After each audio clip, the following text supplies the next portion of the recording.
Hi there, Paul in Perth here again. We are going to do something really interesting today. It's a really common problem with any car, but we're going to do it on a BL. Where either you've busted a window or some bastard vandal has busted a window, and we're going to look at firstly how to break the window, just in case you need to get in and do that, and secondly how to fix it. So if you come over here, I'll show you the parts that we're going to need to do this. So we're going to do a front passenger window. So obviously you're going to need a front passenger window when you go to the wrecker. The thing that's not completely obvious to you, and I really need you to make sure you get these when you go to the wrecker, is get 6 of these little door trim plugs. When I take off the door skin, you're going to find I break somewhere between 3 and 6 of them. I don't know how many I'm going to break, but it's going to be at least 3 and probably at most 6, okay? So when you buy this at the wrecker, please get them to take a few of these out of the door because you are going to need them. So those are the parts that we're going to use today. Let's now look at the tools that we absolutely can't begin this job without. We're going to need a dustpan and broom because there's going to be some broken glass. We're going to need a 10mm socket of some kind. Whether you do it with a hand tool or an electric tool, it's up to you. At least you're going to need the hand tool. You're going to need a medium Phillips, a medium to small flathead, and a 90-degree pick. You're also going to need, I don't know if you can see it on that angle, but down here we've got a vacuum cleaner. I've got a big industrial one, and you're going to need a big fat bin because there's going to be a bunch of broken glass at the end of this. Now those are the tools you absolutely can't do this job without. But for those of you that have been mechanics for a while, you're going to know that, yeah, you can do them with those tools, but the job's just so much easier if there's a couple of extra tools. So these are my nice to have tools here.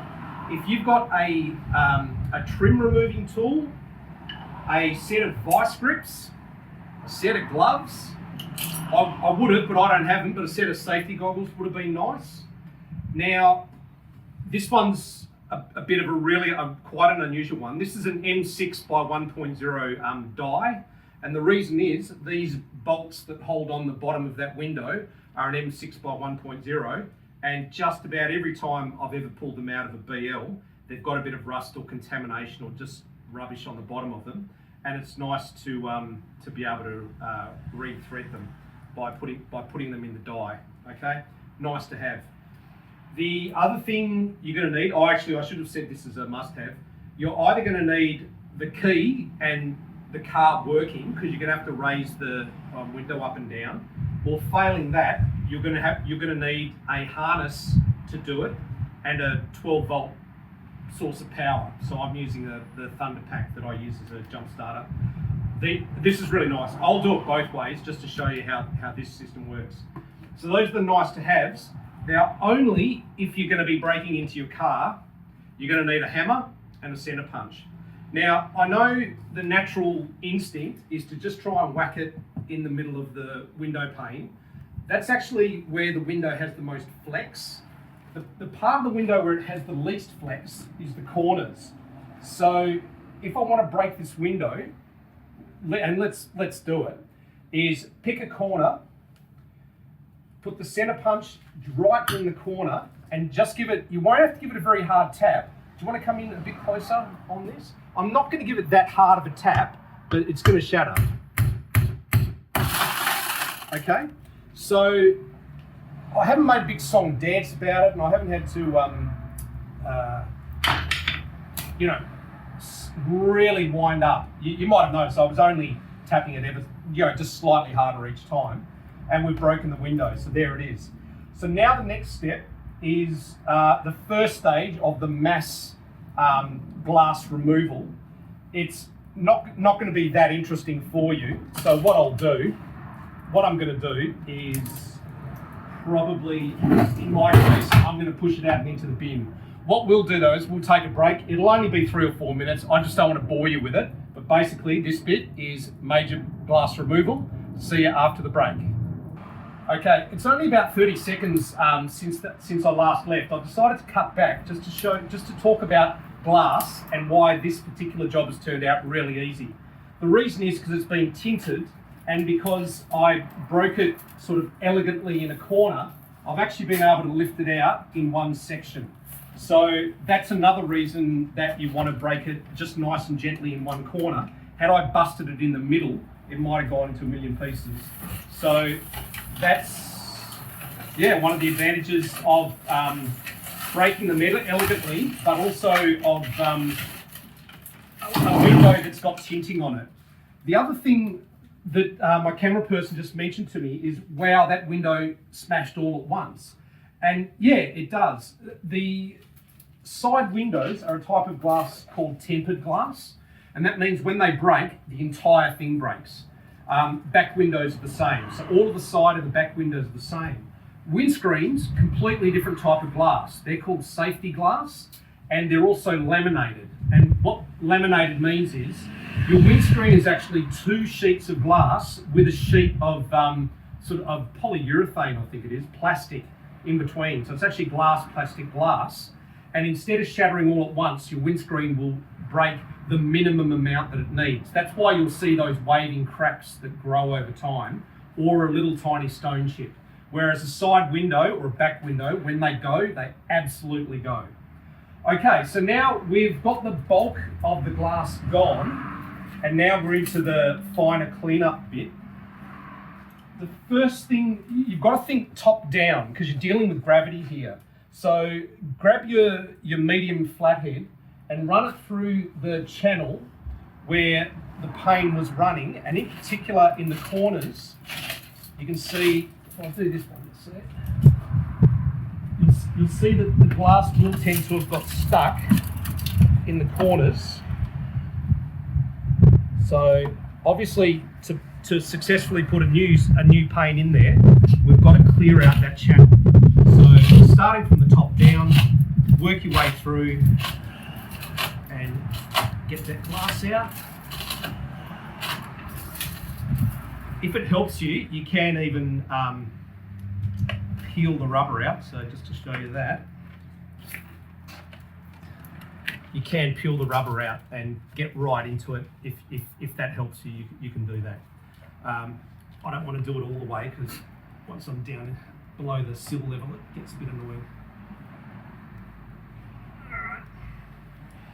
Okay, I'll sort that out after I've got the door trim off. So I can see I've got, there we go, so I've got the ton of glass down into the door. That's to be expected. Alright, so the next step is to get the inside door skin off.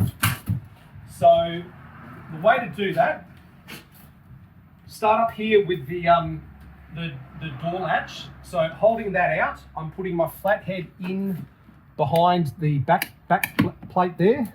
I'm just bending it out, and that gets that out. Okay, so we've got that. The next one we want to do, we'll do this one now. So this is the arm grab. Now a little trick here, what I want you to do is grab it and I want you to twist it.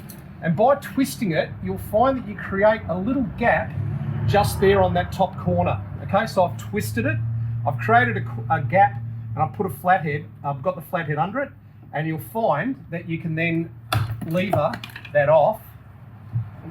Damaged it a little bit, but not too badly.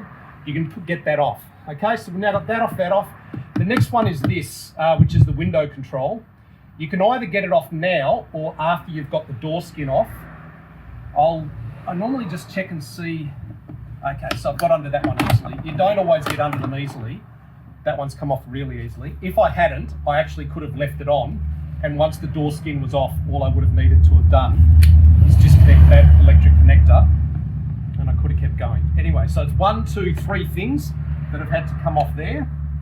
Now what I need to do is I've got 3 Phillips head screwdrivers, 3 Phillips head screws I need to remove. So we've got one here, one here,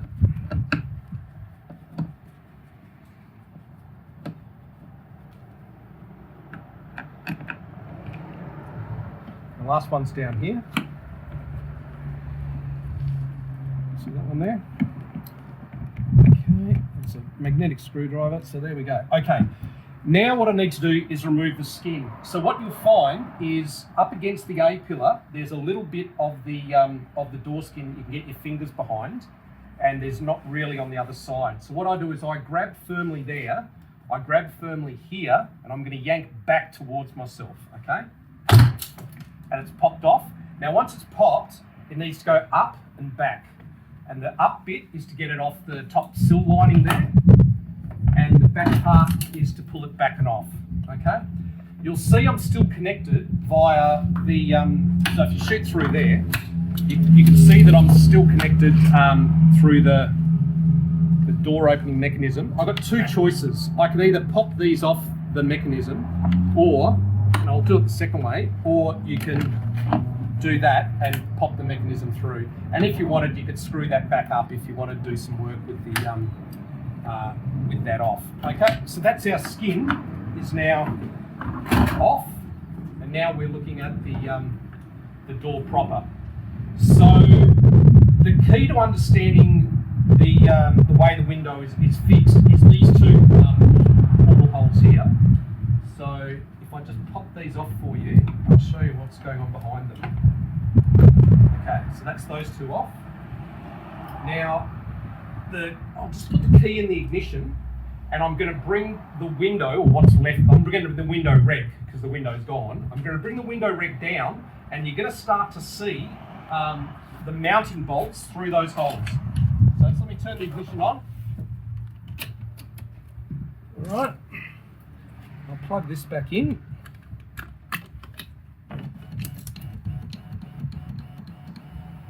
There we go. Okay, so what I need to do is line up those bolts with those holes, okay? Now, just to show you that tool that I had earlier, when I said you either need the key or you need a little rig, I'll show you how my little rig works. So that's this over here. So if I wanted to do it and I didn't have the ignition key or something like that, what I could have done is got that out, which is really annoying, but anyway, I'll get it. What I need is the pick, which I can't find. I keep struggling here.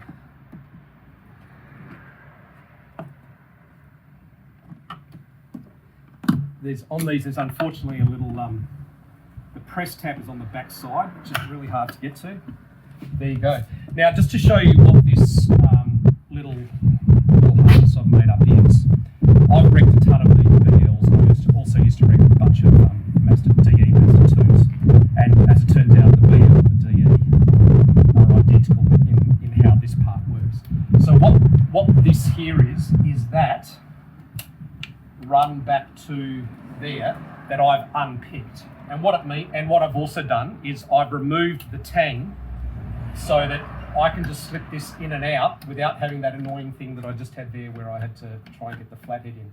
So with that in, and with any 12-volt source, I can go up in one direction, and just by reversing the polarity, I can go down in the other direction. Okay, so that's what that rig does.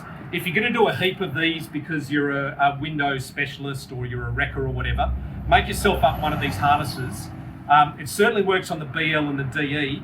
I've got a feeling that it's going to work on a ton of Mazdas from around 2009 to 2013, and the other Mazdas will probably share another harness as well. Okay, so we've got that lined up, so that's all good.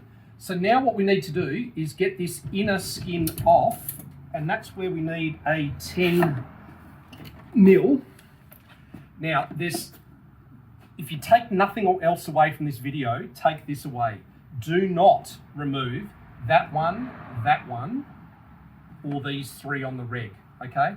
So those three on the reg and the two that are, the three that are on the motor and the two that are on the reg, don't take them off. You're gonna think it's really obvious to take them off. It's a mistake, and I'll show you why, and I've learnt this the hard way. I need you to learn it the easy way. So we're gonna take off everything apart from those five, okay? So let's go.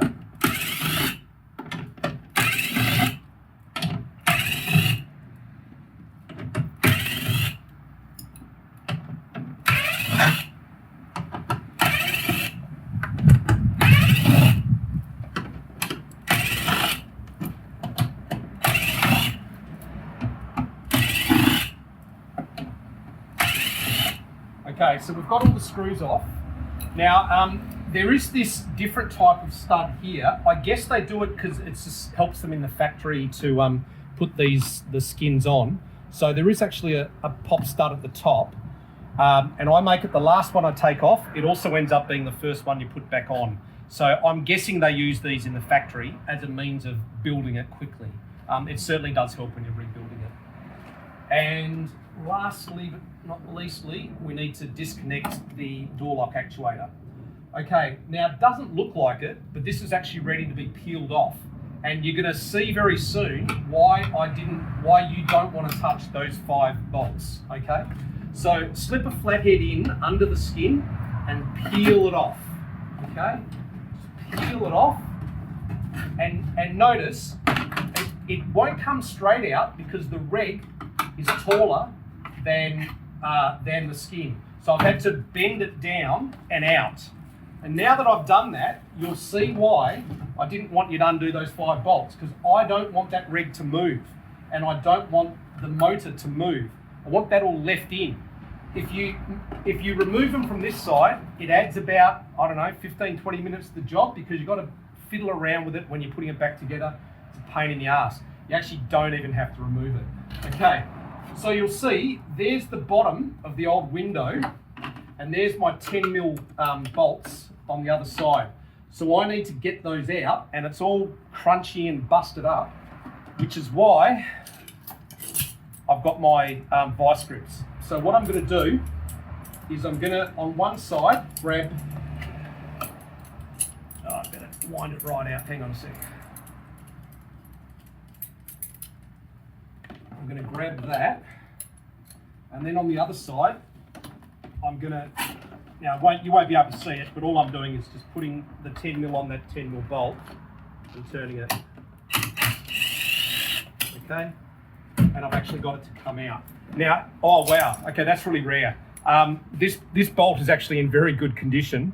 That surprises me. So the reason I actually had this die here is because typically when I get these out of the door, they look like they've been through World War III. They look awful.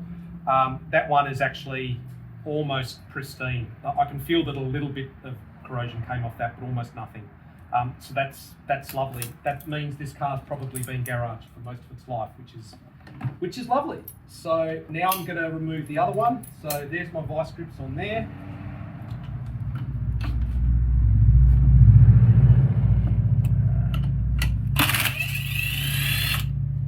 Okay, this is more typical. That's what you normally see, okay? That's much more normal. So this is that case where you grab your M6 by 1.0 and you run it through, okay? I'm not going to do it because I've got 2 good ones, but that just shows you that that is quite typical, and you need some way that you need to anticipate that at least one of your bolts is going to look like that, and you're going to have to do something about it. Okay, so we've now got our reg is all good because we've got the remains of the window off it. But as you can see in here, in the inside of the door, there's a bunch of broken glass. So this time I'm going to take a break, and this break will be a little bit longer. Effectively what I'm going to do is I'm going to get the vacuum cleaner, I'm going to get a narrow head, I'm going to do a lot of banging of the door. So I almost start there. I'm going to bang it all around because I'm trying to get all the glass to fall into the bottom. And then I'm going to vacuum up the bottom, then I'm going to bang it again, I'm going to vacuum the bottom, and I'm going to keep banging and vacuuming until all the glass is gone, okay? So it'll be 5 or 10 minutes, but for you it's going to be 5 seconds. So, 1, 2, 3. Okay, so it's all of about 10 minutes later, and we've vacuumed it all. Basically what you do is use a vacuum cleaner, you vacuum from there, and then you bang the skin. Did you hear that tiny little rattle there? Right, we've got one left. There's one left for a lot longer than you think. So just keep going, get that one there. So if I go in here, I'm going to find it, and I can see it. Yeah, oh, there it is right there. Okay.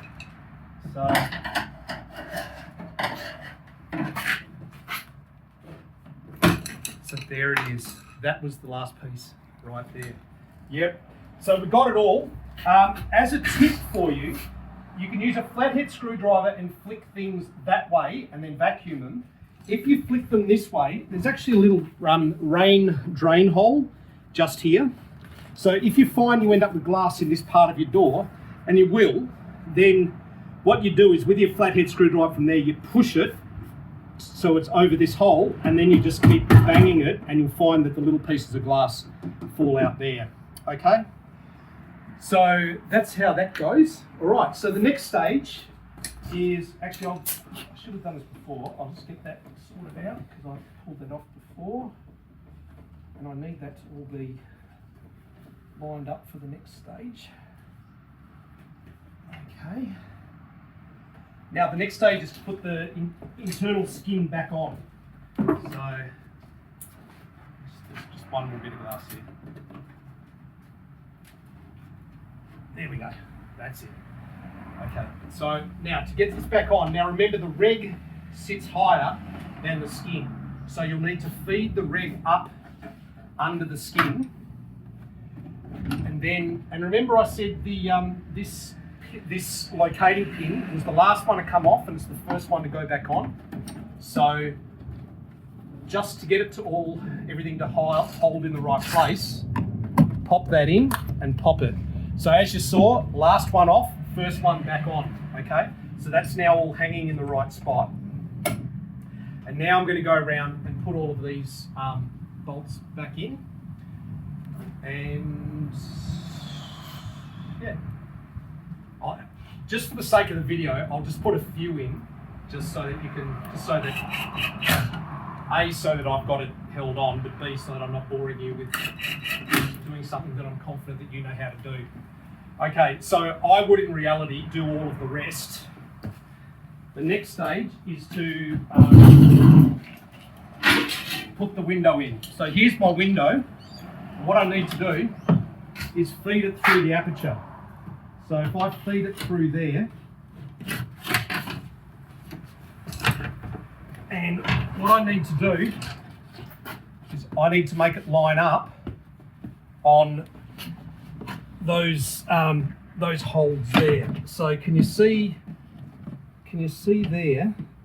I'm a little bit out of alignment, and the reason I'm out of alignment is because this rubber here, I'll just say that like that.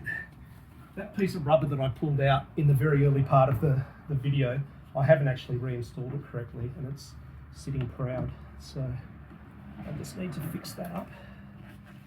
So sorry about my armpit, I do apologise.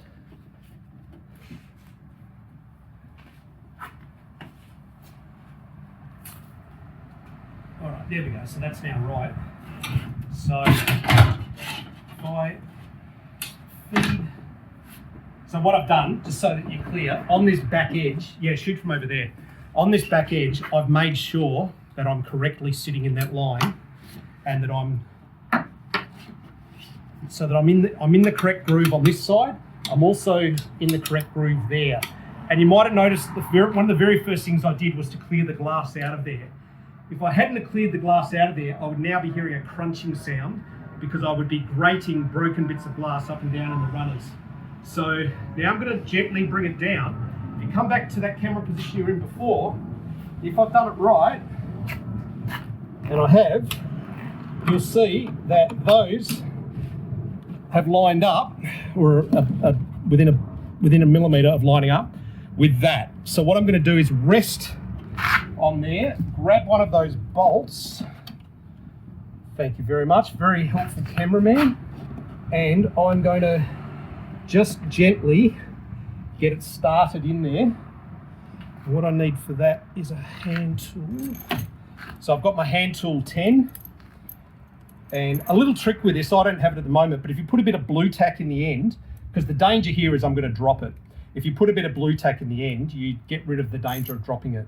So just very delicately, I'm going to put that into there, and hopefully it'll start threading up for me, which it has. That's good. If it hadn't, sometimes you need to put a bit of back pressure on it. You can actually, from underneath, put your hand through and just put a bit of back pressure on the glass to make it grab. That one's grabbed nicely. Notice I haven't done it all the way up yet. I've left it loose, and I'm leaving it loose because I need to. Well, firstly I need to get the second one to bite, and sometimes you need to jiggle them a bit for that. And secondly, I need to make sure that it goes up and down nicely.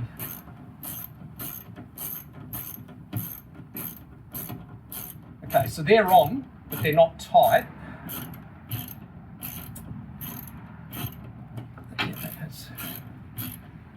Okay, now to be honest, to do this properly, I actually need to do up the rest of the bolts. So the next 30 seconds or so will be a little bit boring, but I really need to do it to do this job right. So I'll make it as quick as possible, but I need to do the rest of these up.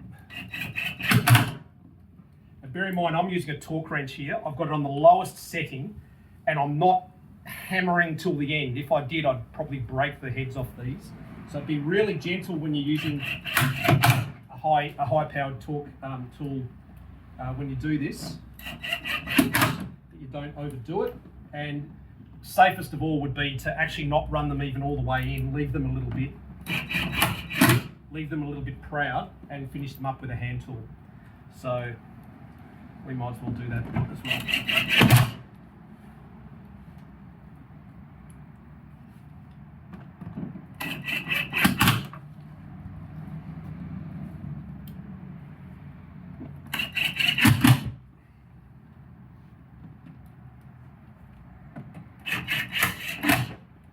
So like I said, you then go around with a hand tool and just make sure that you have actually got them nicely tight. Oh, I missed one.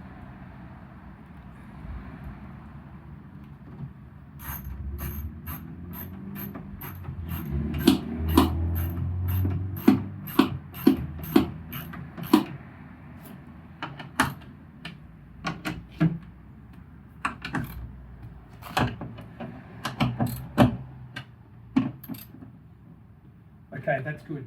Now that those are tight, but these are loose, what I can do is just a test run, just to see whether it goes up and down okay. So if I plug my window ref back in, then now can you hear that?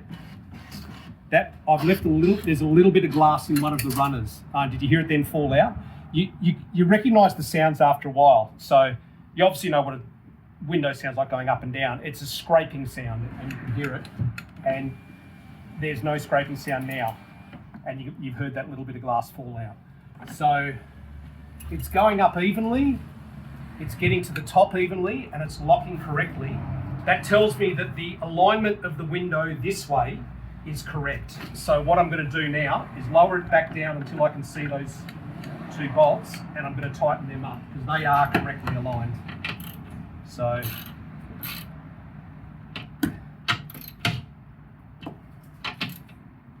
okay, so I'm happy with that.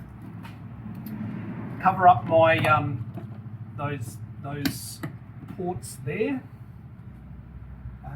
Now remember at the start I said when you go to the wrecking yard, I want you to get some spare clips because I don't know how many you're going to break. The answer in my case was a world record low of 1. So you'll notice that one's not broken, that one's not broken, not broken, not broken, not broken, all the way around. And actually, in a way, thank God I did break one, so I can show you what the problem is. So that one there snapped, or might have already been snapped before I took the skin off. So if we go to the back of this here, we can see there's one missing, and there's one missing. So it looks like this skin was off before. Someone broke one of these and didn't replace them. So for that one that's broken and for the one that's missing, I need 2 of the 6. Like I said, you need a few. I didn't know how many you're going to need. I thought a maximum would be 6. So just reload that and reload that, and all the rest are good.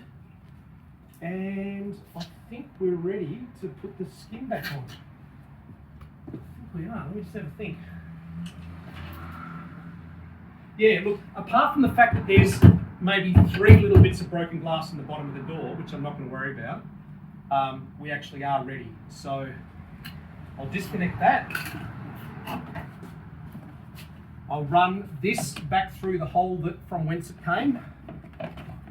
I'll make sure that the electrics for the window are through the hole that they came. And that needs to sit up there. Now with the skin, you need to hang it over the top. Actually, I'll just take that off for a second.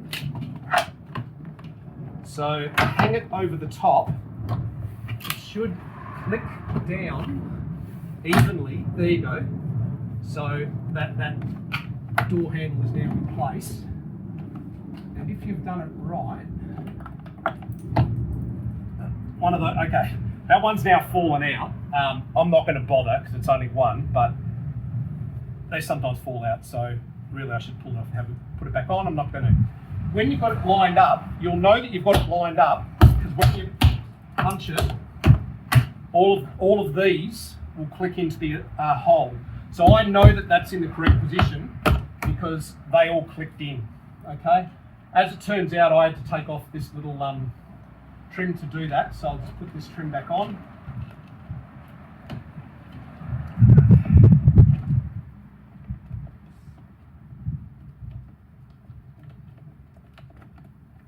Goes there, goes there, okay, that's fine. Right, and now basically we put it back together. So there's my window switch. That's on, so just make sure that's working, which it is. And we'll put that back in, it just clips in. Should just clip in. Come on. Okay, that clips in. We've got these 3 Phillips heads. So if I find my Phillips head driver, which is down here. Right, now there was 2 different types. So the one that's, what do you call them? Self-tapping is the one for the door opener. So pop that one in there. The 2 that are machine screws, they're not self-tappers, they're the ones for here. So we pop them into here. And this one is for down here. So, all right, good. Now we pop that trim back on and pop this trim back in. All right, put the window up. Right, and there you go. We've completed the whole journey. So there we are with a window that we have smashed and we have replaced and we've cleaned up. So that's how you do it. If you know how to do it, it's not so hard. So hopefully I've helped you do something here, and I want you to reward me by clicking on like and subscribe. I need likes, I love likes actually, and I love subscribes as well. And even more than that, I love comments. So please leave a comment below if I've helped you. Tell me what country you're from, what happened to your car, did you get broken into, or did you have to bust in a hurry or whatever? And, say good day. All right, well, thanks for Paul in Perth. I'll catch you next time. See you later.